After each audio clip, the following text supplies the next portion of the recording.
Hey guys, welcome back to a new video. I'm Stephanie West. I'm a licensed counselor here in the state of Michigan. I'm going to be honest, today's discussion probably really not well received by some people. And I'm okay with that because the theme of this is, guess what? Grow up. Those are going to be my two words that will kind of permeate this message today.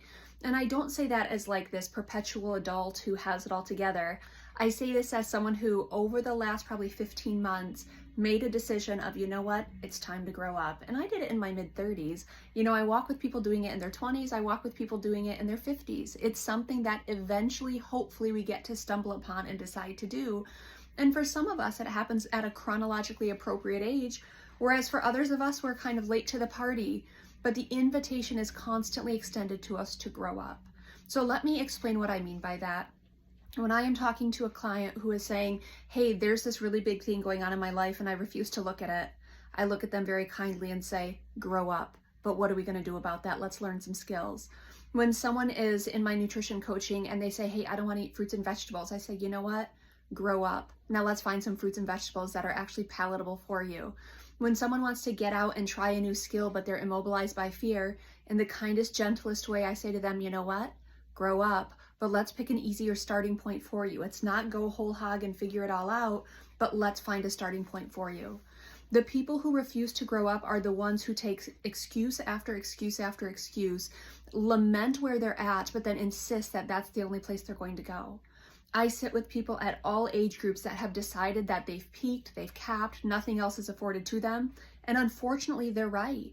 The analogy I used the other day with a client, she happens to be in the coaching industry for fitness coaching. And I said to her, I said, imagine if a client comes in and says to you, I can't do a squat. And you say, you know what? Anyone can do a squat, but we might need to modify.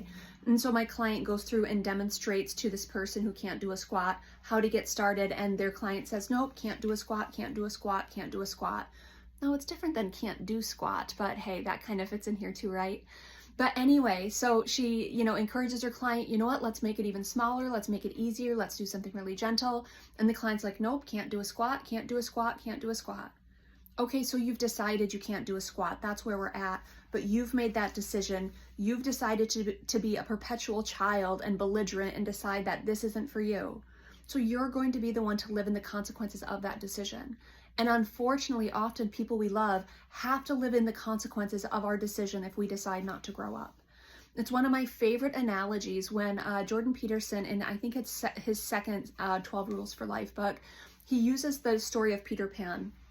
And he says Peter Pan was this perpetual party boy, but he would go, have this footloose and fancy free time with the Lost Boys, and then he would go slay evil and engage with Captain Hook. And then he would go back and it's frivolous and it's fun, and then it's uber serious.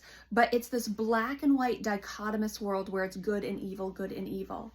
When Wendy decides to leave Neverland, she walks bravely into her life of acknowledging that if I go home, my job is to grow up, and grow up means learn nuance. Grow up means new skills. Grow up means discomfort.